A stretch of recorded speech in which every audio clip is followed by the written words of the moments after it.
Okay, so you're selling a house and you have a question, it's haunting you. When the buyer does their home inspection, is that gonna freak them out? Are they gonna terminate the deal?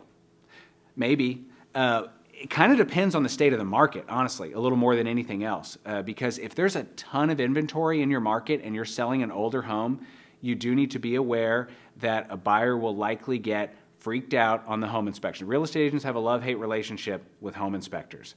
We love that they're thorough. We love that they give their reports with all the pictures and all the explanations.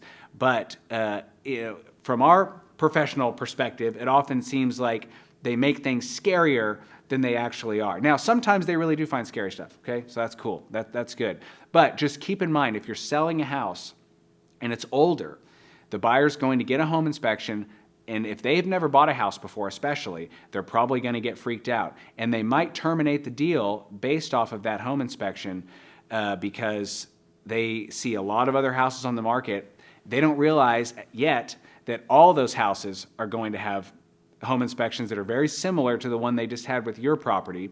So unless they can afford to buy a brand new house in the same price point and they won't get the same square footage, they might be on that journey and they might have to learn the hard way, and your house might be part of that learning process. So in situations where there's high inventory, the home inspection might scare the buyer away. There's several things you could do. I don't know that I necessarily recommend them. You could get a pre-home inspection, okay? If you do that, now you have knowledge about all these things that you need to disclose, okay? So sometimes it's better to not go after this, because you might do a pre-home inspection and you might decide, I'm gonna fix all this stuff, and you invest all this money, and then the buyer does their own home inspection, they find more stuff, because the home inspector has to prove their value, right?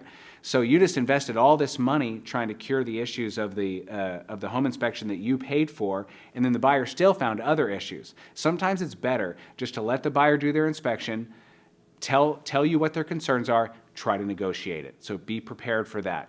Either reduce the price a little bit, agree to some repairs, find some middle ground, be willing to compromise, especially in a market where there's high inventory. Now, if you're in a market where there's really low inventory, it's kind of a take it or leave it situation for the buyer, and you'll probably get another buyer right after they terminate. But if there's high inventory, you have to be ready to negotiate after the home inspection. So be advised. Hey, do you have any questions or comments about what you heard just there? Hey, send us a direct message, because it's always better to talk to a real estate expert before doing real estate stuff.